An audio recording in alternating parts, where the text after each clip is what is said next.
Continuamos con este interesante programa que se llevó a cabo en el municipio de Macaravita, el primer encuentro nacional de poesías, denominado Macaravita en Letras. Esta, como decíamos hace un momento, es apenas un encuentro que hacemos con la comunidad y con los líderes del municipio de Macaravita.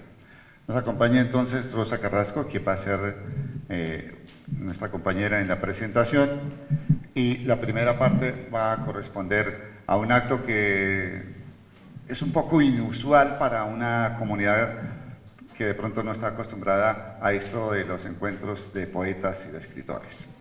Vamos a hacer el lanzamiento de 3 libros. El lanzamiento consiste en la presentación del libro, y los libros están ahí en esa mesa, están dispuestos para el público. Los autores, además de autografiarlos, los dejan a mitad de precio. Es un regalo para las personas que los quieran adquirir de pronto. Entonces vamos a comenzar con el primer libro. Para esto haremos un trabajo de la siguiente manera. Habrá un presentador y luego intervendrá el autor. Para eso tienen 10 minutos entre los dos. Ellos completarán sus 10 minutos. Tenemos aquí el primer libro, que es el de Darío Vargas. Por favor. Permítame el libro.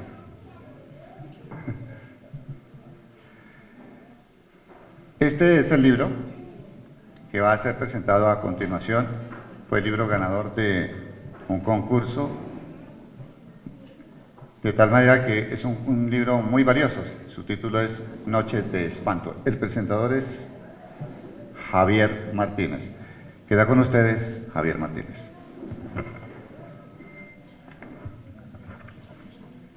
Buenas tardes.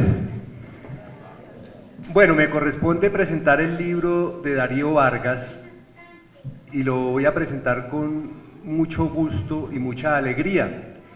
Resulta que Darío viene escribiendo hace muchos años, yo creo que toda su vida, y dentro de tanta literatura de otros géneros que él tiene, escribe ahora unos cuentos que son las leyendas que sucedieron en Tunja. Son 6 leyendas las que componen este libro, y esas leyendas las recoge Darío, las transforma y la muestra en una forma en que todos las podamos entender, en un lenguaje sencillo, en un lenguaje para niños.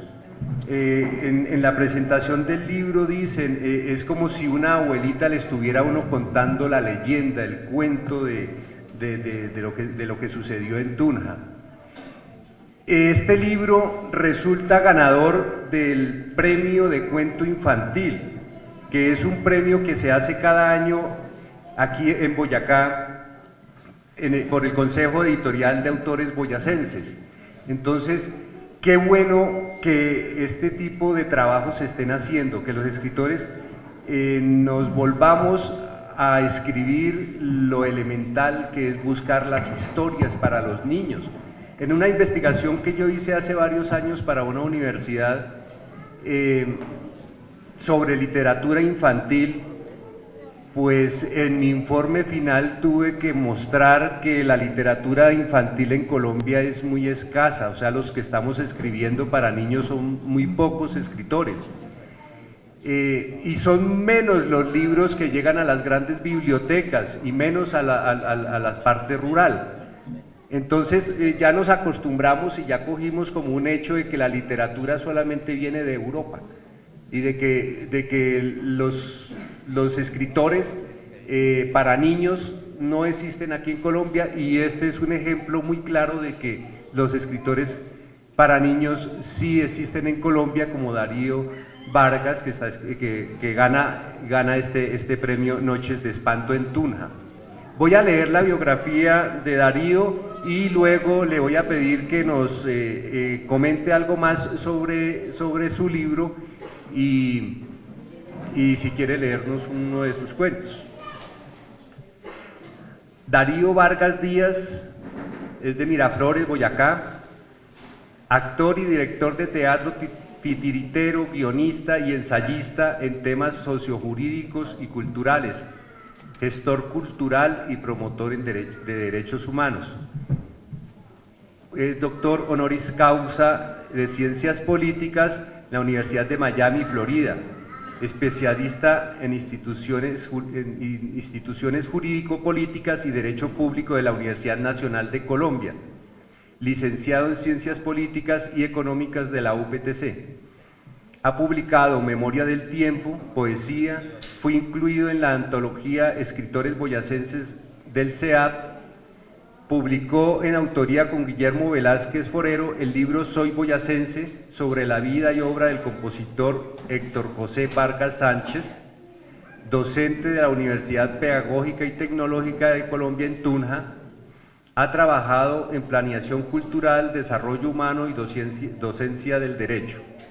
Seleccionado al Premio Nacional de Dramaturgia Infantil en 1998, Ministerio de Cultura, su obra literaria y teatral ha obtenido varios premios.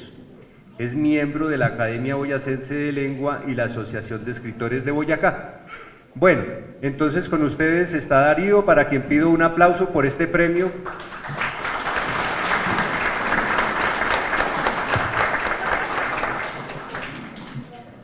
Muchas gracias a Javier por esta presentación que me ha hecho, y solo quisiera agregar algo acerca de las míticas y las leyendas. Todo pueblo, toda sociedad, toda agrupación humana organizada de alguna forma u otra se organiza también y construye respuestas a través de sus imaginarios, y sus imaginarios, además de ser los imaginarios religiosos, también tienen imaginarios de carácter mítico. Estas míticas cumplen una función. Parece que las míticas en el sentido práctico de la vida no tuvieran nada que ver con el mundo pragmático, con el mundo que nos toca vivir, de solucionar las necesidades inmediatas. Sin embargo, la mítica tiene el poder de agrupar las formas del pensamiento, porque los individuos se expresan también a través de simbologías y de signos, y la comunicación no se hace solamente a través del lenguaje hablado y escrito, sino a través de los comportamientos de los seres humanos, las formas de ser, las formas de comer, las formas de vestirse, todas esas formas que son prácticas y que corresponden a lo que se llama empíricamente cultura. Entonces estas formas míticas se hallan en todos los lugares. Supongo que aquí habrá muchas leyendas también para recoger, muchas leyendas para recontárselas a los niños y recontárselas a los adultos como una fuente de identidad, ¿no? Yo voy a permitirme leer un cuento de los premiados que corresponde a la leyenda de Inés de Hinojosa, que yo creo que muchos de ustedes la han escuchado, ¿sí? Esa leyenda que está contada en primer término por el escritor Abella de Sogamoso y que se llama Los Tres Pedros en la vida de Inés de Hinojosa, una novela que se la lee uno en una tardecita y se la disfruta, y que corresponde a ese género de novelas cortas que uno debe leer para congratularse con una visión estética del mundo, ¿no? Entonces, esta leyenda de Inés de Hinojosa también está narrada por Próspero Morales Pradilla, fue llevada a la televisión en la serie de La Hinojosa y ha sido recreada por diversas funciones. Mi intención principal es contar esto para los niños y jóvenes. Voy a leerles este cuento corto que se llama en la leyenda realmente se llama La Calle del Árbol. ¿Por qué se llama La Calle del Árbol? Porque después de que ahorcan a Inés de Hinojosa allí, en ese árbol, entonces en Tunja, cuentan la gente que veían el cadáver colgando de Inés de Hinojosa en las noches de luna y sentían enormes quejidos en esas dos casas en las que se realizó esta tragedia humana por un lado, pero también un canto a la emancipación de la mujer y a través del deseo, ¿no? Entonces, esta leyenda contada así en términos muy simples dice: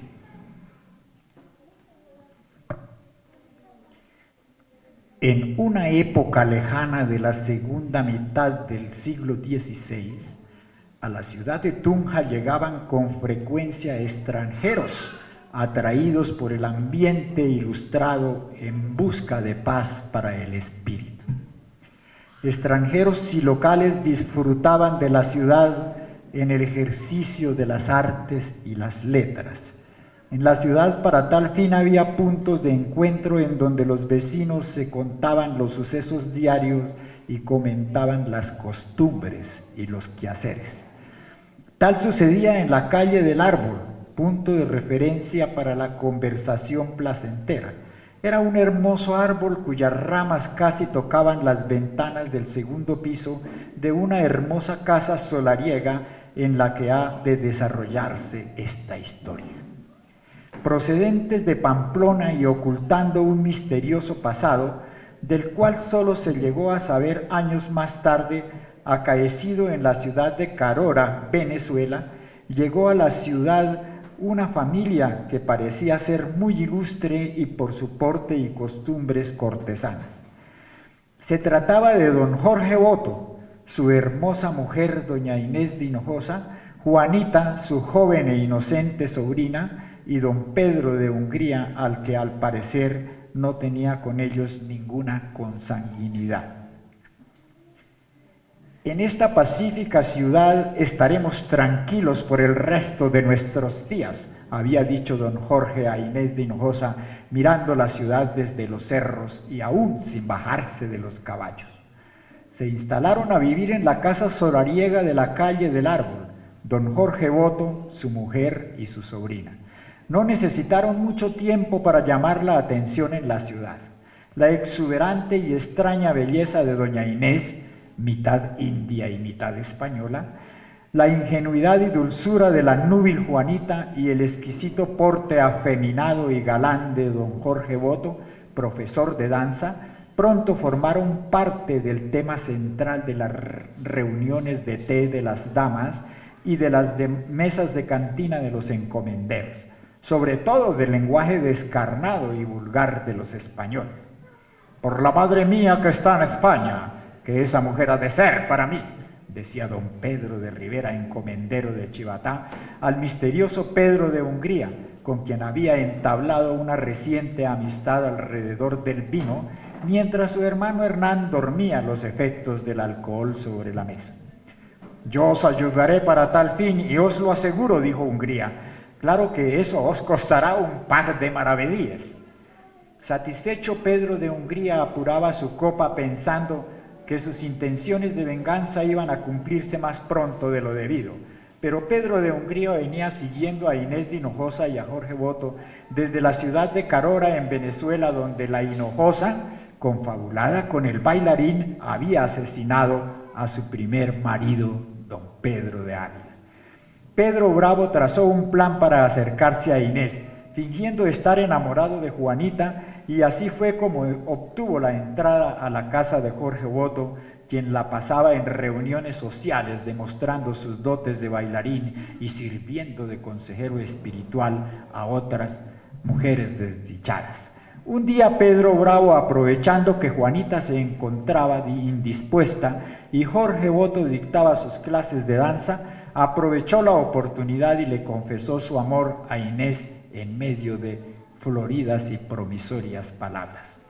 Tal declaración de amor impresionó mucho a doña Inés, quien a solas recordó con ansiedad todos sus sufrimientos y sobre todo el desinterés por su belleza en el que había caído Boto. Además, la propuesta de aquel hombre rico y apuesto le llamó la atención, accediendo a los pedimentos amorosos de don Pedro. A partir de allí, los dos amantes comenzaron a arreglárselas para verse sin que nadie lo notara, y una de las formas más osadas consistió en comprar la casa vecina y abrir una puerta que comunicara las dos alcobas. Y allí, entre el rostro ilusionado de Juanita y el rostro ansioso de Inés, Bravo de Rivera se entregó durante varios meses a su juego de amor. En medio de esta pasión desbordada, la figura de su marido Jorge Boto se tornó un verdadero estorbo y como una maldición del diablo, este se convirtió en la próxima víctima de doña Inés, de la misma manera que lo fuera don Pedro de Ávila en Carora, como si el destino se le devolviera para cobrar su pecado. Así que entre encuentro y encuentro clandestino, doña Inés fue alimentando la determinación de que el mismo Pedro Bravo de Rivera se encargara de desaparecer a su marido el danzarín. Don Pedro cayó en la telaraña de los besos de su amante y aprovechando el interés de Pedro de Hungría en tomar venganza contra Boto e Inés, efectuaron un plan macabro, el cual se llevó a cabo al dedillo como lo ejecutó Bravo. Indujeron a Boto a asistir a un homenaje que ellos mismos le brindaron con abundante vino y cuando lo emborracharon y lo condujeron a Santa Lucía, el lugar apropiado de la ciudad muy cerca de la plaza principal, pero lleno de maleantes, y allí lo abandonaron acompañado solo de su vihuela, el instrumento musical que abrió las puertas de la exigente sociedad del momento, no solo en Carora, sino en Pamplona y Tunja. Perdido y ebrio en aquel antro, Boto caminó en la oscuridad buscando el regreso al centro. Al final de un callejón, Hernán Bravo, encargado del puñal, y Pedro de Hungría con un farol en la mano, como serpientes tras la presa, esperaron silenciosos y en un abrir y cerrar de ojos, el puñal buscó la carne y a Pedro Bravo, su propio hermano. Inés de Hinojosa y Pedro fueron puestos presos en las mazmorras del tribunal y allí tuvieron tiempo de reflexionar y esperar su sentencia. Pedro de Hungría, como una sabandija al verse acorralado, desapareció de la ciudad, amparado por las sombras de la noche, y hundido en el misterio, nada se supo qué fue de él. Y cuenta la gente que este extraño personaje tenía el raro poder de convertirse en árbol, en piedra o en animal. Inés de Hinojosa fue sacada de la cárcel y exhibida para escarnio público por todas las calles de Tunja, llevada hasta el árbol frondoso de su propia casa, que fue testigo silencioso de todos los hechos, y colgada allí de su mejor rama, la que da justo a la ventana de las dos casas. Allí mismo en el piso y sobre un tronco fue decapitado bajo el árbol Pedro Bravo y de la otra rama colgado su hermano Hernán. El árbol se secó poco tiempo después de ejecutadas las sentencias.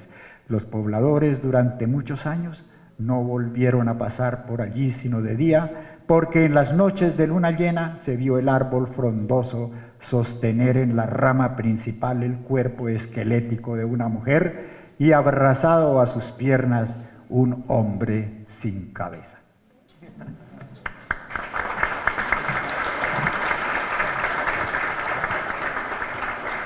Ahora corresponde la presentación a la Sociedad de Lectores del libro Sinfonía del Orbe de la escritora Lilia Gutiérrez. El fuego rectificador, las fisuras del tiempo, todo el servicio de lo que se mueve en lo vivo, las montañas y los lenguajes, lo que está en nuestros ojos dormidos. El poeta Eligio celebra la trayectoria de la realidad que organiza en su interior y la transforma. La ha nombrado desde la misteriosa claridad de la poesía. Ha recorrido el orden compuesto en el tiempo y la manifestación. Los poemas que reúnen Lilia Gutiérrez Rivero en su volumen de poesía completa contienen los instrumentos y las medidas que intentan ajustar su experiencia propia de la naturaleza, a su naturaleza interior, su vida, su formación, su lugar de aparición. Asisto a la lectura de la poesía de Lilia y muy cerca al árbol, a la planicie, al pulso, a los sucesivos colores del día, hacia la noche y viceversa. Toda una categoría de experiencia por la vida, como haciendo un viaje en globo por la geografía natural que nos reúne. el ser poeta que habla, el ser poeta que escucha y transparente se hace voz y el poema de todos. Esto lo dice Hernando Socarrás. Bueno, este es el libro entonces de Lilia y la dejamos para que ella nos dé a conocer partes de sus poemas. Muchas gracias, Alonso, y en la distancia muchas gracias a Hernando Socarrás. Quiero dar gracias a Dios porque primero nos quitó la lluvia. Aunque el sol no ha venido con toda su fuerza, por lo menos ya estamos un poquito más calienticos. Muchas gracias también a la vida por permitirme llegar a Macaravita en esta ocasión para hablar de lo que yo hago en la vida, que es la literatura, que es la poesía. Este volumen, Sinfonía del Orbe, Poesía Completa, reúne 17 libros de poesía. Algunos de esos libros están ahí en la mesita, La cuarta hoja del trébol, Con las alas del tiempo, Pasos alquilados. Bueno, hay una novela ahí que es Valerio Valentín, pero de poesía no está completa, la poesía completa está aquí.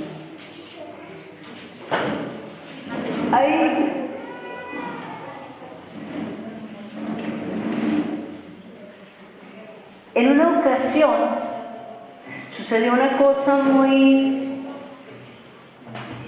dolorosa para todos nosotros, que fue la muerte de Belkis Acevedo.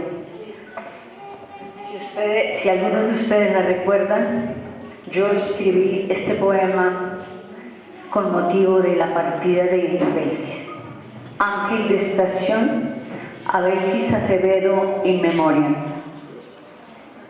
La lluvia entera ha vuelto y el mundo, centímetro a centímetro, trepa el grabado de la muerte. La joven que buscaba el principio del sentido entre el forro de los libros y elevaba cometas por el límite de la mañana, se fue tras la alegría de una ciudad obstinada. Llevaba sus escasos 20 años en el bolsillo y una potencia de monedas elevadas a la esperanza. Belkis era su nombre y su apellido provoca temblor en mi estatura. Sin saberlo, cruzó la calle de vientos infernales, la muerte acechaba en la curva del parque. Ella, sin otro equipaje que el de su juventud, alcanzó la trampa del arma equivocada. Aún así, muerte, no cuentes ni con ella ni conmigo. En mi pecho, signo a signo, se reajusta el corazón.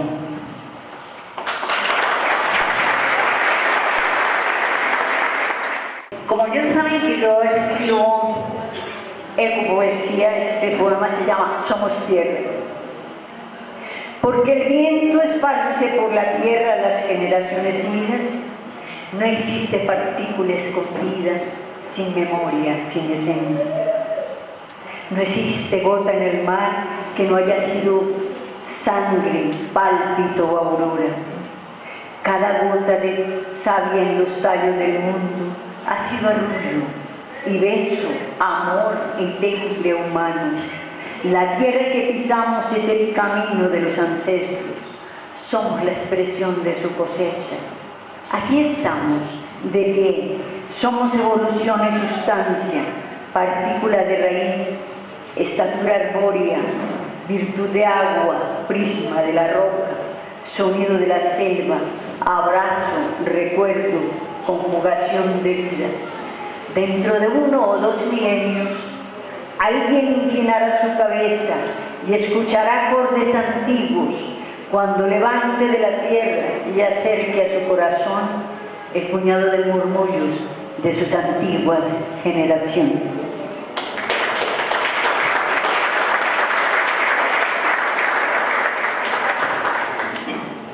El tercer libro presentado a la Sociedad de Lectores es el Santa Rosa, del escritor Arturo Naranjo, y es presentado por el mismo autor. En nuestro pueblo suceden cosas que nunca conocemos y en nuestra casa suceden también cosas que no nos damos cuenta. Digamos que esa sería como una lección en la cual sale este libro que se llama El Santa Rosa. Un día caminando por las lomas, porque yo soy caminante, me gusta ir por las lomas como las que tenemos aquí alrededor y que ustedes también disfrutan.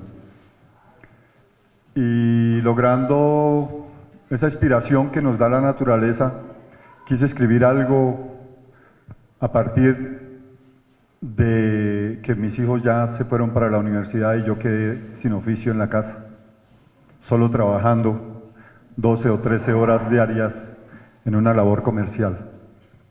Entonces dije, voy a hacer algo para mis 50 años. Y entonces decidí hacer una novela. Me puse a investigar y encontré que en la población de Santa Rosa de Viterbo había caído un meteorito. No sabemos cuándo. Pero en 1810, en la misma época, en nuestro grito de independencia, ese meteorito fue encontrado. Entonces era territorio de una población que se llamaba, o que se llama hoy en día, Floresta, Boyacá también.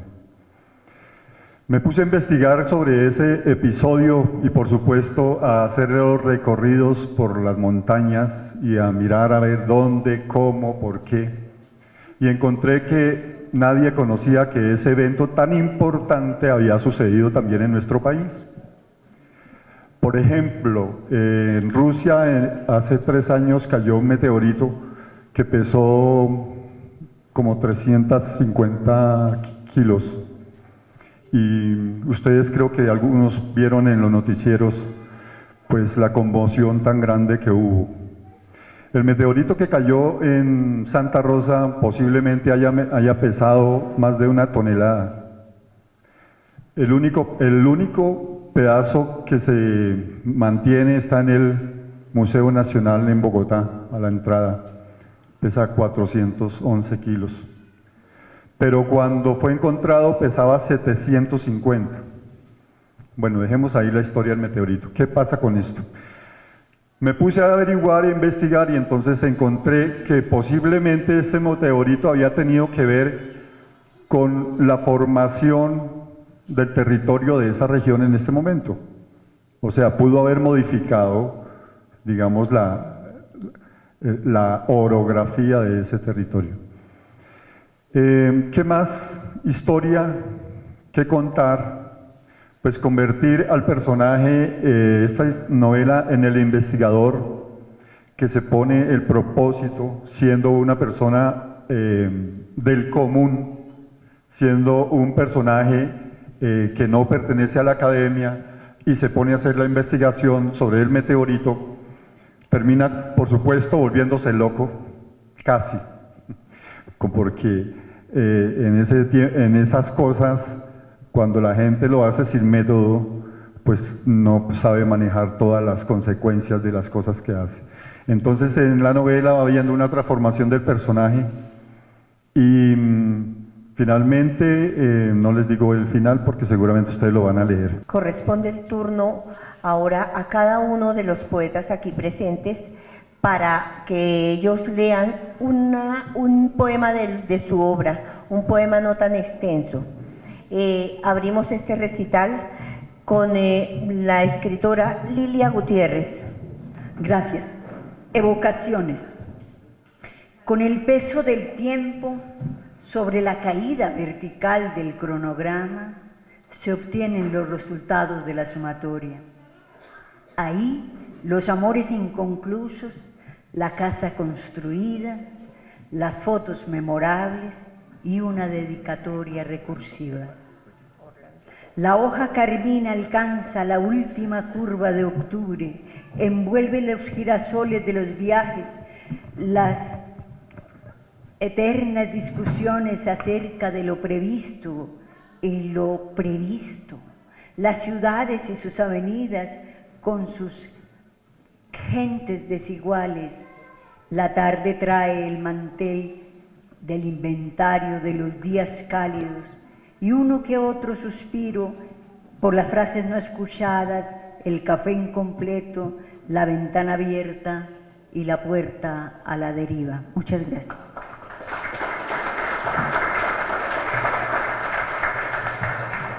Ahora nos ofrece parte de su obra el poeta Javier Martínez.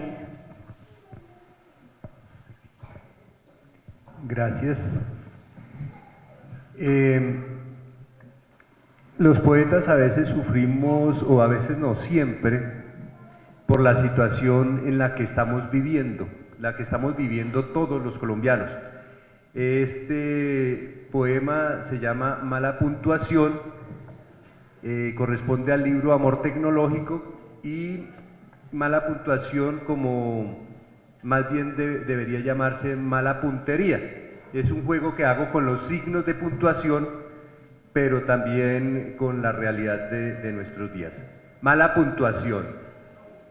Yo, inventor del punto y coma, escribo el último poema, con las comillas que encerraron mi vida, la coma que me trazó el destino, el párrafo que fui.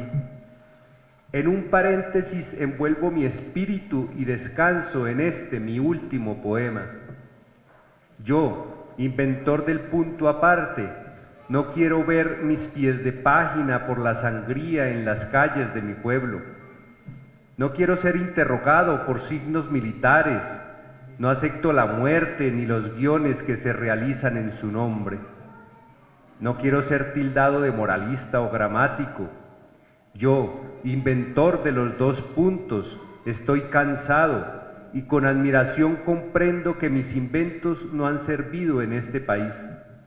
Así que quiero que en unos puntos suspensivos descanse mi cuerpo después de este mi último poema, y que la tilde, la diéresis, las viñetas o algún signo loco consigan un día que no haya tanto punto final en el pecho de los colombianos.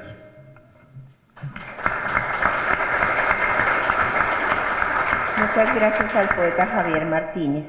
Corresponde el turno a la escritora Nelly Aponte. Buenas tardes. Bueno, este es un sueño. Un buen día soñé recorriendo todo mi pueblo, vereda por vereda.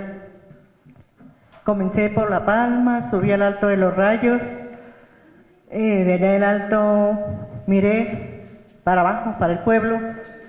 Luego seguí por Buenavista, Llano Grande, Buraga, Huertas, y me fui por ese ladito, subí por Bóriga, Rasgón, llegué a La Bricha, al Palmar, a Ilarguta, subí al Jagüí, bajé por Pajarito y terminé en el Juncal. Luego me vine aquí al casco urbano a terminar mi poema. Se titula Reminiscencias. Recostada en la piedra de la ausencia o cabalgando en el corcel de mis recuerdos, o quizá contemplando el infinito, navegando en un mar de sentimientos. Mi espíritu recorre los caminos bordeados de flores o de espinas que sirvieron de temple y dieron paso a mi niñez y juventud florida. En julio, ya subiendo la ladera y justo por la fiesta de Santa Ana, voy disfrutando predios de La Palma y mirando volar los papagayos, admiro la belleza portentosa, símbolo de la fe y piedad cristiana, la cruz de peticiones y promesas enclavada en el Alto de los Rayos. De allí diviso pueblos y sembrados y paisajes que invitan al deleite. Verdes, grises, azules y morados, con visos tornasol y plateados que se pierden allá en el horizonte. Y bajando la vista muy despacio, miro mi pueblo que alegre y sonriente echa al vuelo el vibrar de las campanas anunciando la misa del domingo. Reanudo entonces mi atrevido viaje a visitar la bella Buenavista, lugar de mis afectos y mis cuitas y cuna de selectos personajes. Contemplo luego un cielo que se expande y alzando margaritas una a una, recuerdo a Llano Grande y su laguna encantada y cargada de misterio, y de Buraga, sus cañaduzales, los naranjos, guayabos, limoneros, sus habitantes guapos y sinceros. Paso a huertas y miro con asombro que han escaseado los cañaduzales, que han escaseado los trabajadores, que los trapiches duermen su letardo, pero tenaces siguen cultivando hombres de bien que adoran su terruño.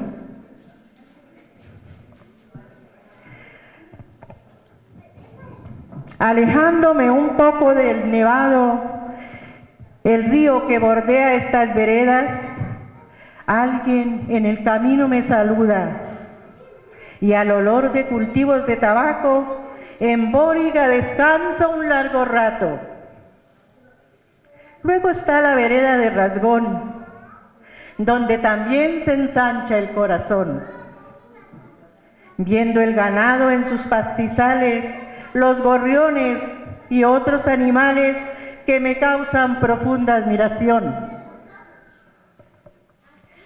Y en La Bricha, llegando a su poblado, añoro muchas cosas del pasado. Ferias y fiestas y sus cabalgatas, las reuniones y las serenatas. Recorriendo los llanos del Palmar en busca de curubas y duraznos, corto rosas, claveles y geranios que parece me quieren saludar.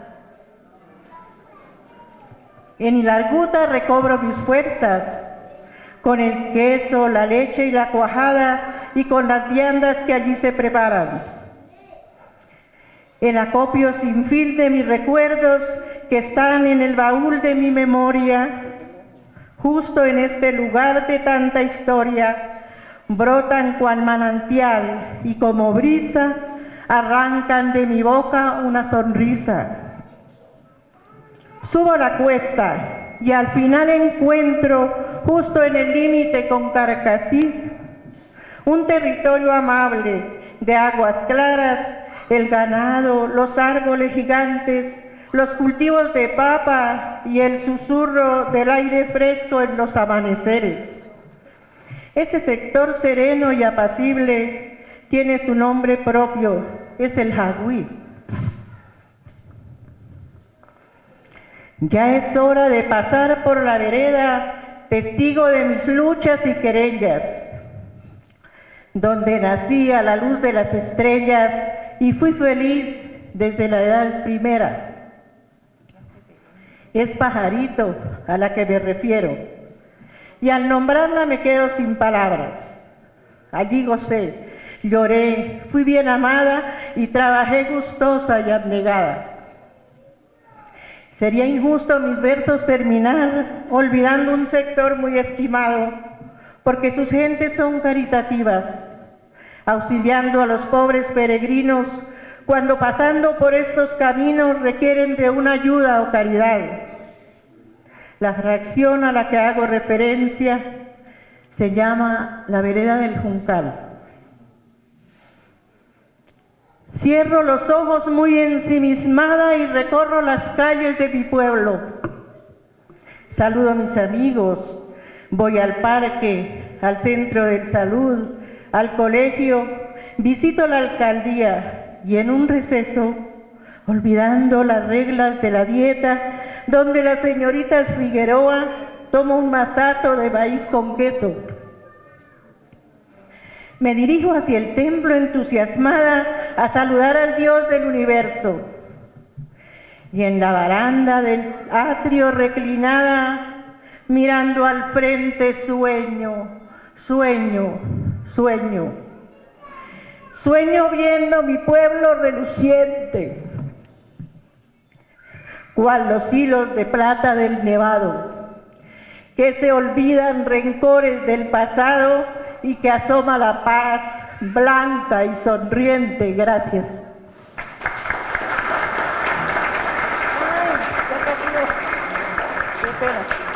Después de este recorrido por las veredas que llegan hacia este hermoso Maracabita, sigue Leonidas Ramírez con su poesía. Muchas gracias. La historia de una niña muy joven que me contó tenía 3 novios fue descubierta y se quedó sin ninguno. Entonces se llama Amor al debe. Rezagos de penas tu alma segrega, delirios marchitos de amores no realizados. Amaste imposible con turbulencia ciega y en los albores de la vida te han castigado. Lejos viajaste en trenes fantasmas que cruzan caminos, valles y ensenadas y pasan dejando historias fugaces y raudas que mueren tristes en la primer parada. Ilusiones tenues que el alma alimenta y el amor fulgura sin tener sentido. Desconfianza y celos su ego acrecienta porque has amado sin haber querido. Tan temprano y tan pronto te han herido. Aves rapaces en tu camino han cruzado. Aves que desgarran almas y rompen los nidos. ¿Por qué sufre tu corazón iniciando el camino? ¿Será temprano, será tan tarde para lo que sientes? ¿Te amilana el amor? ¿Te sacude muy fuerte? Y si has llorado, ¿será que tus lágrimas mienten? Poco a uno, pero mucho al otro. ¿Cómo amas? ¡Qué suerte!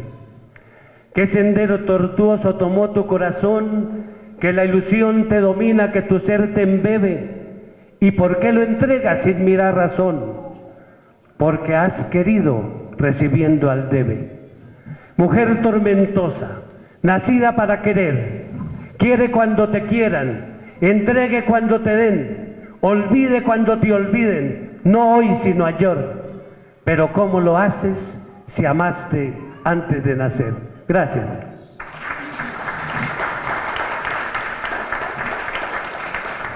María Inés Pérez. Buenas tardes. Yo no voy a leer. Quiero salirme un poquito de la lírica y contarles a ustedes un dolor de patria y un dolor de madre en un poema que les voy a declamar, denominado Hace apenas 20 años. Hace apenas 20 años florecieron los mirtos y del cielo caían las flores del ciruelo como abejitas blancas adornando los suelos. Hace apenas 20 años mi rancho campesino se llenó de algarabía porque nació mi niño, mi niñito pequeño. Tenía los ojos claros como el sol de diciembre. Su pelo rete suave brillaba en su cabeza que parecía más bien un nido de tominejos. Sus manitas fuertes y sus piecitos grandes para que le rindiera correr detrás de los conejos. ¿Qué nombre le pondríamos? Pues Juan, como su taita, porque Juan se llamaba también el abuelito, pero eso no importaba. Ahorita lo importante es que creciera rapidito, que fuera un buen mozo y un buen dicharachero. Hace apenas 20 años colgaba de mis pechos y así chirriquitico lo arropaba en mi seno con su cobija nueva que le duré tejiendo en esos 9 meses que lo tuve esperando. Un viento de esperanza corría por los rincones en medio de la pobreza hace apenas 20 años.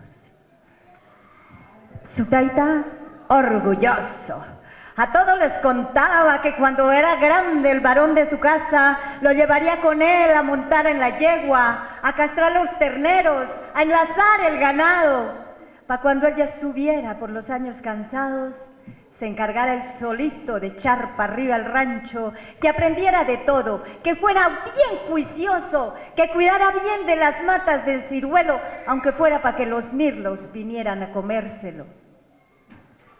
Y todas las mañanas corría apresurado detrás de los terneros. Y parado en la loma, a la orilla del aljibe, levantaba manos para sentirse más grande. Y como enlazando trinos, me contaba sus sueños. Cuando yo sea más grande, mamá, me decía, cuando yo sea más grande, así como mi taita, voy a comprar una finca. Voy a sembrarle una quebrada y un monte bien tupíos para que corran las perdices y se escondan los conejos metidos en sus nidos. Y cuando los arrayanes estén todos bien rojitos, voy a hacer una casa y me los llevo para ella. Sí, a usted y a mi taita, para que ya no se jodan cosechando lo ajeno. Y así los 3 junticos miramos la llovizna caer desde los cielos, como caen ahorita las flores del ciruelo. Hace apenas 20 años, así yo lo tenía chiquito entre mis brazos, como ahorita lo tengo. Por Dios, mi niño lindo, no se me vuelva a ir, no se me vuelva a ir con el fusil al hombro. ¿No ve que eso es muy feo? Mire cómo tiene esos mechones tan sucios y revueltos. No se afane, mi niño, que yo ahorita lo peino. ¿Por qué llegó cansado? Si está como dormido. ¿Es que fue largo el viaje? ¿O es que los oferoces me lo trataron feo? ¿O es que tiene mucha hambre? Ahorita le preparo su plato de frijoles para que comamos juntos. Pero por Dios, mi niño lindo, usted está muy helado. Venga para acá, lo arropo con su cobija vieja, esa que le duré tejiendo en esos 9 meses que lo tuve esperando. Yo le hago lo que quiera. Le cocino bien bueno. Le cuento las historias que usted se inventaba cuando era bien chiquito. Pero por Dios, se lo suplico, no se me vuelva a ir con el fusil al hombro. Por Dios, no se me vuelva más. Devuélvanme a mi niño. Yo lo tenía en el rancho y era sano y honrado. Y por Dios, yo se lo exijo, por Dios se lo suplico, no se los lleven más, ni a mi niño, ni a otros niños. Por Dios, no se los lleven con el fusil al hombro. Gracias.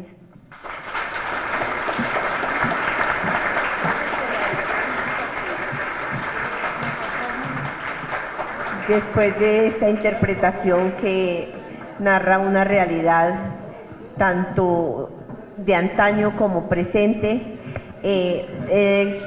escuchamos la poesía de Orlando Ayure.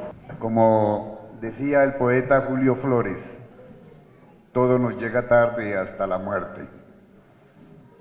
La poesía que van a escuchar se llama Más tarde. Fue un grito en mi interior, un grito de dolor en la noche de mi vida amarga, y su eco mortuorio encontró respuesta.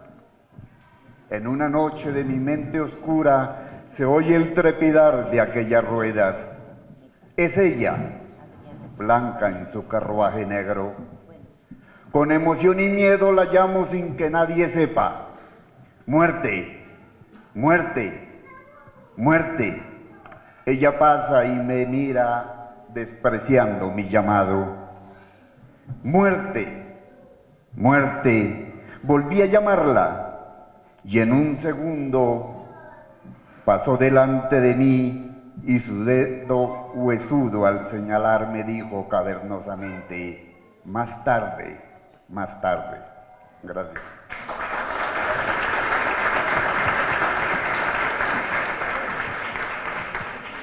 Ahora tenemos a una niña declamadora y escritora, Adriana Sofía Farías. Mi poema es de Jairo Aníbal Niño, poema 4.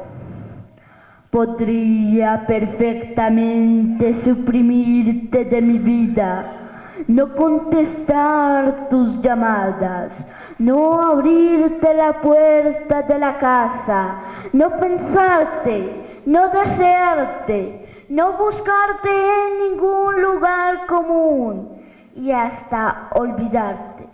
Circular por las calles que sé que no pasas, eliminar de mi memoria todos los instantes que hemos compartido juntos. Cada recuerdo de tu recuerdo. Olvidar tu cara hasta hacer que no te reconozca. Responder con evasivas cuando alguien pregunte por ti. Hacer como si no hubieras existido nunca. Pero te amo. Gracias.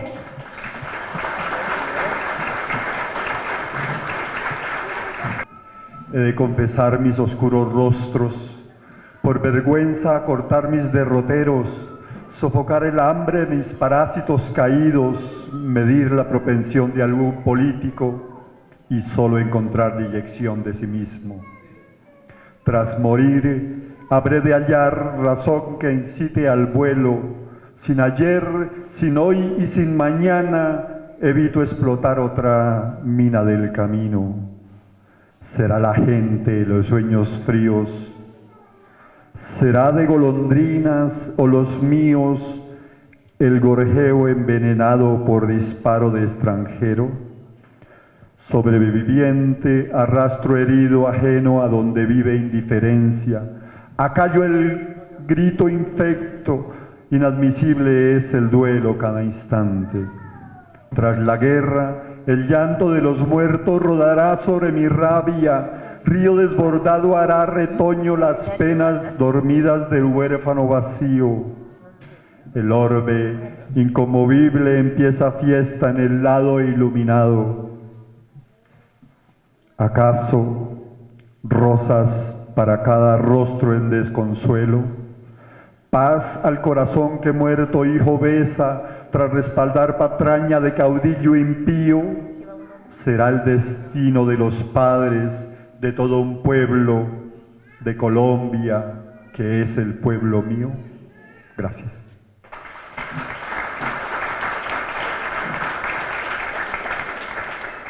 Lidia Esmeralda Millán. Gracias. Una cortica pero sabrosa.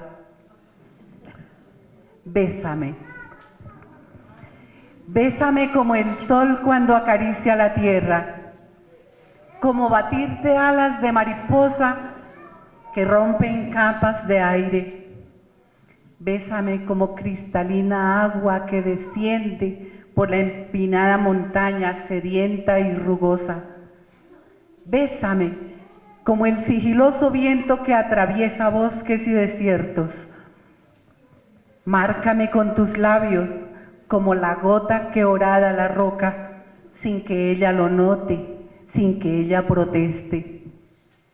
Bésame, amor mío, como solo tú sabes hacerlo. Gracias.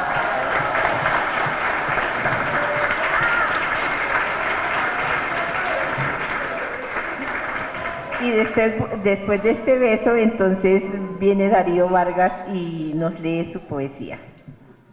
Anoche a la sombra de un árbol nos incitaron a poemas eróticos. Yo voy a darle continuidad y voy a leer otro poema erótico y además para darle continuidad a la lectura anterior. Se llama Melodía. Jadeante de vino me deslizo impaciente. Como peces mis manos buscan tus muslos tristes. Mis pies como pilares se aferran a la sombra y tus senos gemelos diminutos distantes se erizan tensionados de miel y de canela. Melodías consonantes hieren los 4 oídos, tañidas desde el roce de tu piel con la mía. Bálsamos se desprenden como espejos quebrándose, liberando cascadas de fuego y de aire. Ya tu boca oscilante que se queda o se marcha no consigue palabras. 2 riberas se juntan y ya no hay comisura que sea intransitable por mis ojos de llama. Salgo de tus contornos hacia mi incertidumbre y me encuentro encallado en el único vértice. Oigo tu mustia voz, tu voz callada, tu voz única y muda, tu palpitante voz como una estrella que titila.